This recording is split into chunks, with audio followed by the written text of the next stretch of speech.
제1장 들어갑니다. 필기시험 대책입니다.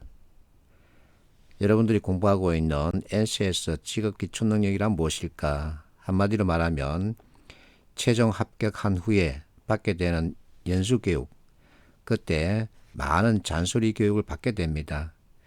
이와 같은 것들을 연수기간 때 익히게 되죠.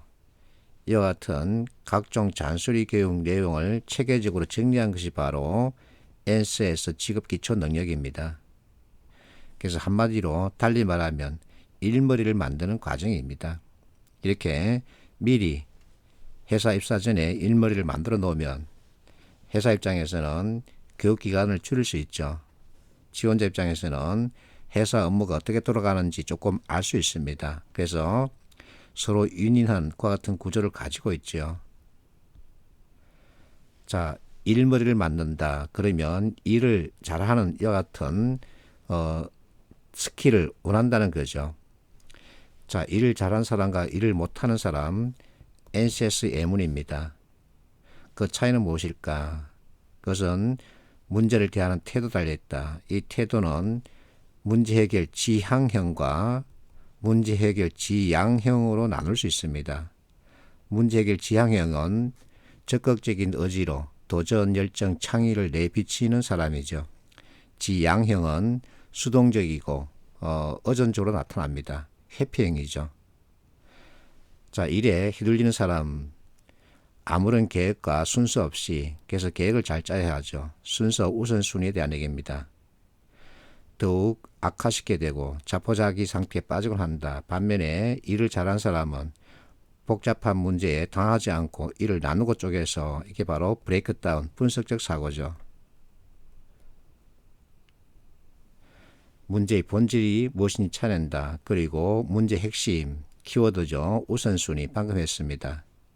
또 다른 시각으로 관찰하면서, 이게 바로 창의적 사고죠. 둘 중 하나, 이게 트레이드 오프 사고입니다. 경제학은 트레이드 오프를 바탕으로 하고 있죠. 기회비용으로 나타나고 있습니다. 둘 모두 이게 통합적 사고입니다. 문제 해결 때 공부하게 됩니다. 그래서 누이 좋고 매부 좋고, 이게 둘 모두를 좋게 하는 사고방식이죠. 적합한 렐레번터, 현실의 리얼리스틱 해결책, 솔루션을 제시한다. 그래서 문제 제기에 그치면 왕따를 당합니다. 문제를 제기하고 싶으면 솔루션까지 제시할 수 있어야 합니다. 그게 바로 능력자죠. 그래서 요컨대 이들의 차이는 개개인이 지닌 커다란 능력에 기인하기보다 여기서 이제 역량이라는 것을 가지고 올 수 있죠. 역량이 아무리 크더라도 이를 실천하지 않으면 그 값은 제로죠. 그래서 성과는 실천, 실행력에 나타난다. 이렇게 얘기하기도 합니다. 주어진 문제가 무엇인가를 파악하고, 그래서 내 앞에 주어진 문제가 무엇일까?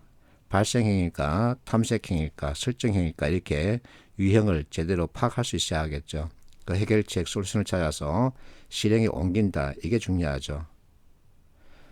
이렇게 직업기초능력 이 내용을 체계적으로 익히면 일머리를 만들기 때문에 업무에 도움이 된다. 이와 같은 반응을 만들 수 있습니다.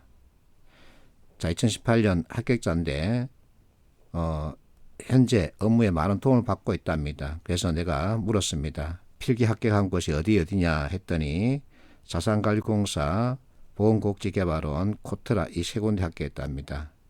자, 어디로 갔을까요? 자, 공기업 직무능력검사 방식과 그 준비 방안을 보면 크게 두 가지로 나눌 수 있죠. 지필형과 인터뷰형인데 지필형은 직업기초능력검사, 지금 현재 여러분들이 공부하고 있는 이 내용들이죠.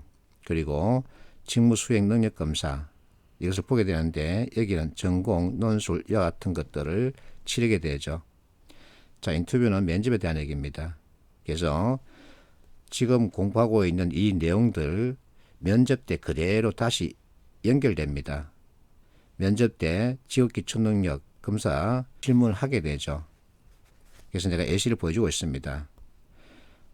지금부터 공부하는 내용들은 필기시험 대응, 여기만 목적이 있는 것이 아니라 면접까지 머리에 두고서 학습을 하는 게 좋습니다. 그래서 이 학생이 말하죠. NCS부터 면접일까지 모든 답이 들어있었다. 어쨌든 자 필기시험 합격해야 되는데 안정권에 들기 위한 점수는 몇 점일까? 저번에 말했었죠. NCS는 전공이 아니기 때문에 100점 만점 받을 이유가 없습니다. 그래서 우리에게 필요한 점수는 안정권이죠. 커트라인은 간당간당해서 불안합니다. 그러면 커트라인보다 5점 정도 높여주면 되는 겁니다.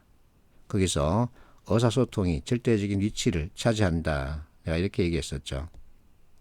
자, 실제 100점 만점이 아니라 현실적인 목표를 세워야 합니다. 자, 이 학생 100점 만점 목표가 아니고 버릴 문제 과감하게 버리자. 그리고 안정권에 들어가는 이와 같은 목표를 세우자 해서 준비했더니 자 7일 말부터 공부해서는 8월 18일 연락이 왔습니다. 결국은 한 20일 공부했다는 얘기죠. 그렇게 해서 필기 합격했답니다. 그래서 내가 말합니다. 우리에게 필요한 점수는 100점 만점이 아니라는 거죠. 안정권에 드는 점수입니다. 이 친구는 가스안전공사 합격생입니다.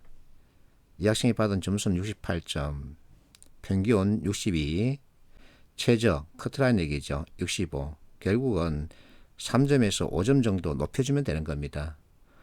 자, 이 점수를 받아도 면접에 가죠. 그리고 100점 만점 받아도 면접 갑니다. 똑같죠. 그래서 우리에게 맞는 목표가 중요합니다. 이렇게 나에게 맞는 목표를 세워야만 재밌다는 느낌을 만들 수 있고 또 찍고 나오는 이와 같은 아주 안 좋은 현상 막을 수 있죠. 이 학생은 중학교 2학년 때 미국으로 가서 공부를 했답니다. 한국에 와서 공기업 준비하고 있는데 잘 안 풀리죠. 근데 이제 술술 풀리고 있다. 자신감이 생기고 있다. 이와 같은 반응을 만들어냈다는 겁니다. 이게 중요하죠. 자, 이 학생 11월 10일입니다. 왕초보 스킬에 푹 빠져들었다. 왕초보 스킬은 이 책의 전작이죠. 그래서 이틀 만에 완강하게 되었다. 내가 답했습니다. 푹 빠져들었다면 아마 알아들었을 거다. 열중하기란 쉽지는 않습니다. 나에게 땡기는 무엇인가가 있기 때문에 이렇게 깊이 빠져들 수 있었겠죠. 그래서 다수의 경험자, 즉 실패 경험자입니다. 자, 실패 경험이 있다면 왜 자꾸 떨어지는지 그 근본 원인을 찾을 수 있어야 합니다. 원인을 찾아야만이 대책을 세울 수 있는 거죠. 이 해결책을 찾아서 실행하는 이와 같은 습관을 들여야 합니다. 앞에서도 자, 해결책을 찾아서 실행에 옮기는 기술을 지녔느냐 이게 중요합니다. 그래서 왜 떨어지고 있나 그러면 그 원인을 찾아서 정확한 해결책을 도출해서 실행 계획을 세워서 실제 실행을 해야 합니다. 그래야만이 내가 필기 합격하게 되는 거죠. 그래서 무엇을 어떻게 해야 하는지 정확하게 짚을 수 있어야 합니다. 내가 말합니다.